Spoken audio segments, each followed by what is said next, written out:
नमस्कार साथियों, मैं राम कुमार गिरधर, अध्यक्ष प्रजाशक्ति पार्टी संगठन। साथियों, इस समय किसानों की बहुत बुरी दशा है।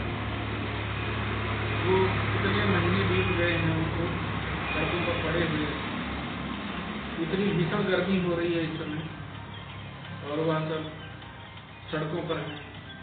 ऐसी भीषण गर्मी में वो किस तरह से जी रहे हैं और सरकार को कोई फर्क नहीं पड़ता है। कितने किसान प्राण त्याग दिए ऐसे भीषण ठंड में, और ठंड से गर्मी आ गई, अभी भी उनका कोई समाधान नहीं निकला। ये सरकार किसानों की नहीं, पूंजीपतियों की दलाल सरकार है। पूंजीपतियों को लाभ पहुंचाने के लिए इसने जो कानून बनाए हैं उनको ये खत्म नहीं करना चाहती है। ये केवल चाहती है किसी तरह से उन पूंजीपतियों का फायदा हो जो इसके चुनाव में पैसा खर्च किए थे, और आज उनको अगर वो 10 करोड़ लगाए थे तो आज हजारों करोड़ उनको लुटवाया जा रहा है सरकार के द्वारा। यह सरकार जनहित में कोई कार्य नहीं कर रही है। अभी आप ये देख लीजिए तो किसानों का मुद्दा है जो खेती को छीन करके कारपोरेट को दिया जा रहा है, जो पूंजीपति हैं उनको जाने का रास्ता साफ किया जा रहा है। उसी में एक कानून जो अत्यावश्यक वस्तुओं का संरक्षण अधिनियम था उसमें भी संशोधन करके जो भंडारण की कोई सीमा ही नहीं रखी, जो चाहो जितना चाहो कालाबाजारी की खुली छूट दे रखी है। इससे भीषण महंगाई बढ़ती जा रही है, लोग त्राहि कर रहे हैं, सामान नहीं खरीद पा रहे हैं, लोगों के घरों का बजट बिगड़ गया है।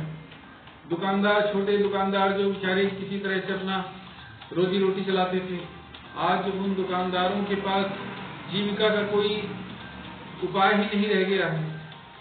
सामान सब दूने कीमत में वही खरीदना पड़ रहा है। वो जो कुछ तैयार करते हैं वो उसी कीमत में खरीदने के लिए उनको ग्राहक नहीं मिल पा रहे हैं, तो गरीबों के पास पैसा नहीं है। लोग सब, अब मध्यम वर्ग भी इस स्थिति में नहीं है कि वो कुछ परचेज कर सके। ऐसी यह सरकार आई है, ऐसी कभी किसी संसार में किसी देश में ऐसी सरकार कभी नहीं बनी होगी जो इतनी आतताई अत्याचारी हो। और जो राष्ट्रीय मीडिया है वह कभी इस सरकार की सच्चाई नहीं दिखाता। वह सरकार की जय जयकार करने में लगा रहता है, झूठी खबरें दिखाता है। जो सरकार चाहती है वही सबको चैनलों पर दिखाया जाता है। आज अभी कोरोना की महामारी चल रही है।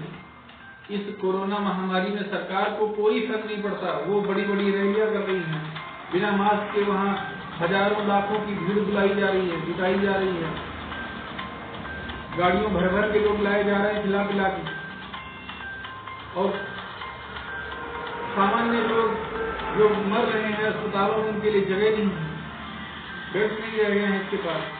ऑक्सीजन की कमी हो गई है।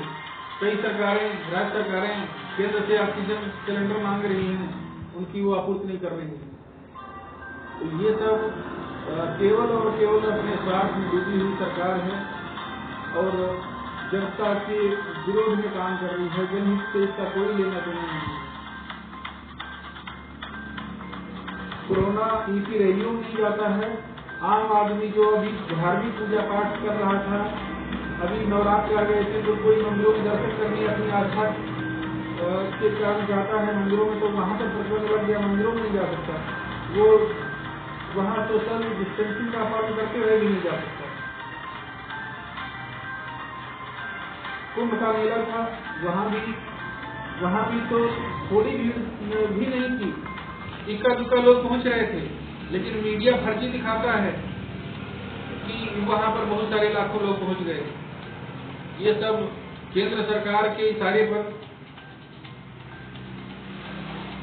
हो रहा है, और केवल इसका मकसद ये है कि किसी तरह से जनता को परेशान करो, बर्बाद करो, जिससे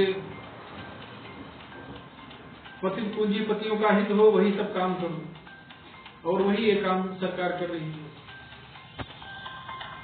महंगाई पर आंदोलन होते थे तो कोई भी सरकार होती थी उसको तुरंत अपनी बढ़ी हुई कीमतों को वापस लेती थी, लेकिन इस सरकार को कोई असर नहीं होने वाला। यह सरकार ईवीएम की सरकार है। अगर ईवीएम की सरकार न होती तो लोकतंत्र थोड़ा सा भी होता तो इसको डर लगता कि ये चुनाव में हमको हरा देंगे, लेकिन इसको पता है कि हम अधिकारियों को खरीद लेंगे, ईवीएम चेक करने वाले इंजीनियर जो होंगे उनको सबको खरीद लेंगे और उसमें हम मनमाना अपने सेटिंग करके और जीत लेंगे, तो जनता की कौन सुनेगा। ऐसा तो केवल राजतंत्र में हो सकता है जैसा ये सरकार यहाँ कर रही है। कोई निरंकुश राजा होता है, उन पर भी धर्म का शासन हुआ करता था, प्राचीन काल में राजतंत्र था, लेकिन वो आज के लोकतंत्र से कई गुना अच्छा था। तब वहां पर जनता की सुनी जाती थी, यहाँ पर जनता की कोई नहीं सुनी जाती। जनता के बड़े बड़े समूह संगठनों की नहीं सुनी जा रही है। लोग धरना प्रदर्शन आंदोलन करते करते मर जा रहे हैं, लेकिन ये ईवीएम सरकार किसी की नहीं सुन रही है। और दूसरी सरकारें जो हैं उनकी कोई फाइलें अपनी जांच एजेंसियों से दबा के बैठ जाती है और फिर उन पर दबाव बनवाती है कि तुम जो हम कहें वही कहो, वही बोलो, वही करो, नहीं तो तुम्हारी वो फाइल खुल जाएगी। चाहे वो विपक्ष में बैठी कांग्रेस हो, उसकी कई फाइलें सरकार के पास, इसकी जांच एजेंसियों के पास दबी पड़ी रहती हैं। जब चुनाव आते हैं तो पाकिस्तान के विरुद्ध चाइना के पक्ष में, पाकिस्तान के पक्ष में उसके नेताओं से बयान दिलवा दिए जाते हैं। फिर जनता में ये बात फैला दी जाती है कि वो तो पाकिस्तान के पक्ष में है, तो कांग्रेस तो चीन के पक्ष में। और आए दिन सैनिकों की शहादत हो रही है, सैनिकों का बलिदान हो रहा है, और ये बलिदान पर वोट मांगते हैं और उसको रोकने के लिए कोई ऐसी सुदृढ़ व्यवस्था नहीं की जा रही है जिससे अत्याचार बंद हो, जिससे सैनिकों की हत्याएं बंद हो। अभी आप देखिए, ये घटना हो गई छत्तीसगढ़ में, 24-25 सैनिक वीर गति को प्राप्त हो गए। अरे वो जो नक्सलवादी हैं उनकी जो जायज मांगे हैं, अगर उनको मान लिया जाता और उसके बाद में अगर वो तब भी सुधरने और मुख्य धारा से जुड़ने के लिए तैयार न हो तो उनके खिलाफ कठोर कार्रवाई हो, सब 24 घंटे में सब खत्म हो सकता है जो चल रहा है। लेकिन ये उसका भी राजनीतिक इस्तेमाल करते हैं, इसलिए वो जब इच्छा होती है तब घटनाएं होती हैं, इनकी इच्छा से घटनाएं होती हैं। लोगों का, जनता का ध्यान बढ़ाने के लिए ये जहां चाहते हैं वहां ये घटनाएं करवा देते हैं। ये सब इनके पाले हुए लोग हैं, चाहे वो कश्मीर में आतंकवादी हो, उनको भी सरकार पाल रही है। वो सैनिकों को थप्पड़ों से मारते हैं, कभी पत्थरों से मारते हैं, कभी बम फोड़ते हैं, कभी गोलियां चलाते हैं और वहीं छुप जाते हैं। सेना कोई अधिकार भी नहीं है कि वहां खुलकर किसी की तलाशी ले सके। बात बात में वहां कोर्ट मार्शल कराया जाता है सेना का। ऐसी निर्लज्ज सरकार, ऐसी हृदयहीन और नपुंसक सरकार कभी इतिहास में किसी देश में नहीं रही थी। भारत को कुछ छोड़ दीजिए।